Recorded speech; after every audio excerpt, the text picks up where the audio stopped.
7번째 질문입니다. 예수는 우리의 죄를 대신 속죄하기 위해 죽었다는데 우리의 죄란 무엇인가? 왜 우리로 하여금 죄를 짓게 내버려 두었던가? 원죄와 재범죄라는 질문입니다. 예. 원죄와 범죄. 예수의 사랑은 인간의 죄를 사게끔 하기 위해 죽었습니다. 너희가 왜 살아야 하는가? 어떤 가르침 속에 살아가야 하는가?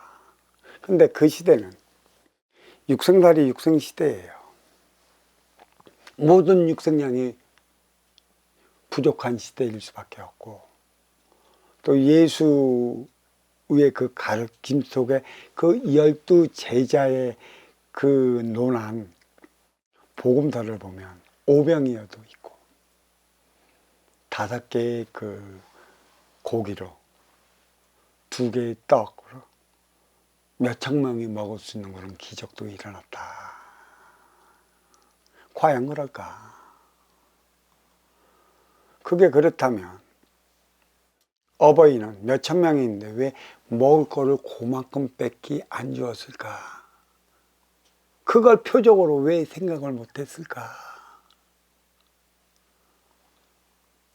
근데 여기서 한 가지, 예수님은 거룩하시기 때문에 있던 없던 오병이어 그 사실이 있던 없던 넘어가 봅시다. 왜 인간의 그 죄를 일깨워주기 위해 죽었는가? 일깨워주기 위해 죽은 게 아니라 사랑하며 살아가야 되지 않겠는가? 그 사랑의 깊이를 아는가? 어버이의 사랑이 무엇인 줄 아는가? 그 구약 성서, 신약 성서에는 너무 좋은 소리만 나와 있어. 너무 좋은 소리.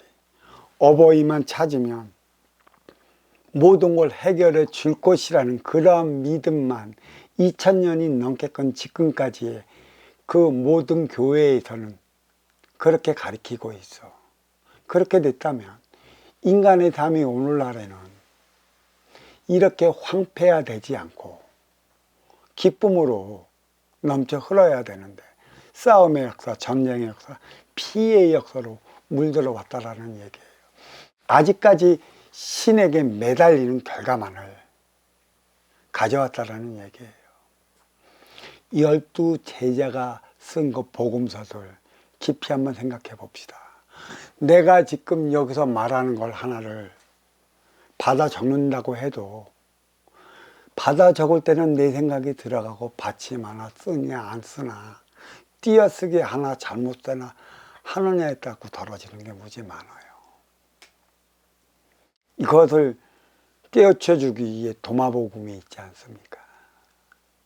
도마복음은 영지주의고 뭐 어떠한 개신교에서는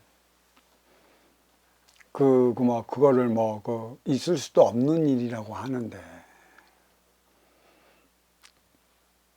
돌이켜봐야 할 것입니다. 그 시대에 전해진 거, 문자상으로 전해진 거, 그거를 지금까지 누가 고쳐서 여기에 왔고 좋은 소리만 다 적어 왔는데 진정 그러한 기록들이 진실적으로 남아있다면 인간의 삶은 이렇게 치우쳐져 있지 않아요. 험악하지 않아요. 험난하지 않습니다.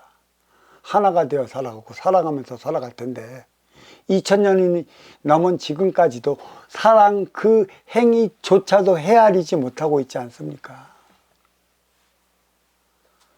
거룩하게 십자가에 못 박혀 어버이 곁으로 가신 예수님의 그 뜻이 무엇인가? 예수만 믿으면 구원받는 게 아니에요. 가장 하나님의 뜻에 가깝게 만백성을 위해 살다 죽으신 분이 예수님이기 때문에 예수가 어떠한 삶을 살고 어떠한 삶을 지행했는가, 그 깊이에 따라 갖고 만중생은 그에 따른 삶을 한 뜸만이라도 살아가 보자. 그게 속죄의 뜻인 것이지. 그 깊이를 알지 못한다면 오늘날의 성경의 자체는 순모습일 수밖에 없어요. 자, 이 질문 여기서 마치도록 하겠습니다. 8번째 질문입니다. 성경은 어떻게 만들어졌는가? 그것이 하나님의 말씀이라는 것을 어떻게 증명할 수 있나? 라는 질문입니다. 예, 고맙습니다. 성경은 제가 알기로는 구약 성서와 신약 성서로 나뉘었고, 모세 오경, 그거 보면 창세기서부터 출애굽기, 그 이스라엘 민족을 탈출시키고 또 가나안 땅 뭐 어쩌니 저쩌니 나와 있고, 나머지 세고는 하나님에게 예배 드리고 제 올리는 그 순서에 진짜 기복적인 차원이지, 하나님이 진정으로 그 기복적인 차원을 바랬을까? 에?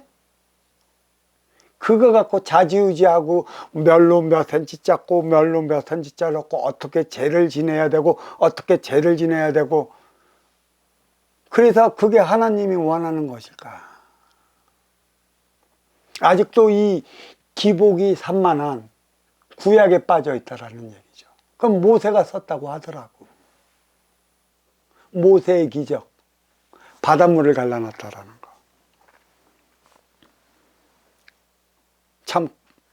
참 그렇죠. 왜 어버이께서 이스라엘 민족을 끌고 출애굽기라는 거겠지? 애굽에서 탈출을 왜 시켜야만 하는가?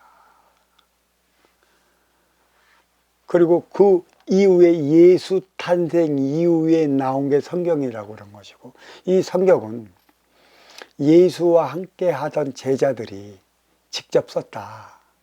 또 진정 그와 만나서 그 많은 얘기를 했을까? 아니면 대중적으로 하면서 적었을까? 분명한 건 예수의 말은 있는데, 그 예수의 말은 무슨 말이냐? 천지 어버이 하느님의 모든 기운을 실어 있고 그 뜻을 가장 지금까지도 바르게 전하신 분입니다. 이분 외에는 아무것도 없어요. 근데 이분이 말하는 그 말씀의 깊이를 공부도 안 된 제자들이 얼마나 바르게 옳게 받아 적었겠느냐는 얘기예요. 공부가 될 때만이 그 하나님의 신성을 그대로 닮으신 분이 예수인데, 예수와 근접되지 않는 이들은 그냥 말로만 적어주고 못 적는 것은 나중에 뭘로 적을까요? 자기의 생각, 자기의 논리로 적어놓는 거고. 무엇을 끼우치기 위해 저 신성한 예수님이 저런 소리를 했을까? 그런 소리는 없어요. 바로 알아야 할 것입니다. 주는 찬양해야 되는 것이죠. 찬양은 나 어려우니까 도와주십시오 하느님, 나 힘드니까 예수님 제발 저 좀 도와주십시오 라고 찬양하는 게 아니에요.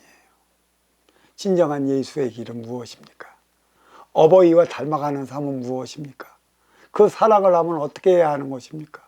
그 사랑을 하다 안 돼서 싸우고 충돌하고 부닥치는 일이 일어났는데, 그 길이 이리도 험난한 길입니까?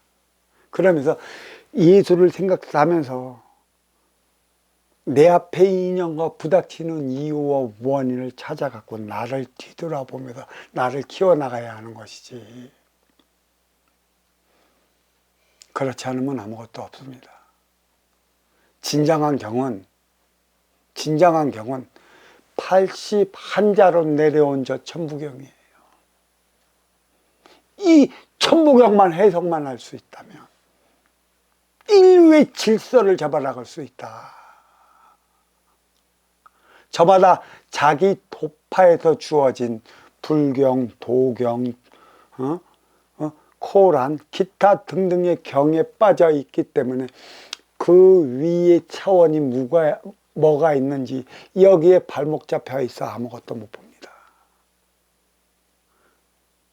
어떤 분이 그러시더라고요. 견월망지라고.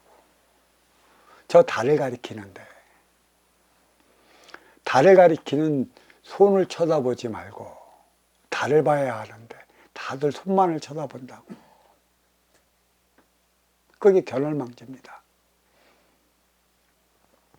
바로 이 성경의 모순도 여기에 전해져 있다. 하지만 저 천무경은 달입니다. 둥근 달 자체로 누가 순수하게 티 없이 맑게 해석을 해내느냐. 이것을 해석해내고 이 삶을 온누리에 펼치게끔 하기 위해 보내진 상자들이 14만 4천 명이라. 그리고 666이다. 1대 36년, 3대 108년 안으로 이루어내야 한다. 이 말씀 드리며 이 질문 여기에 마치도록 하겠습니다.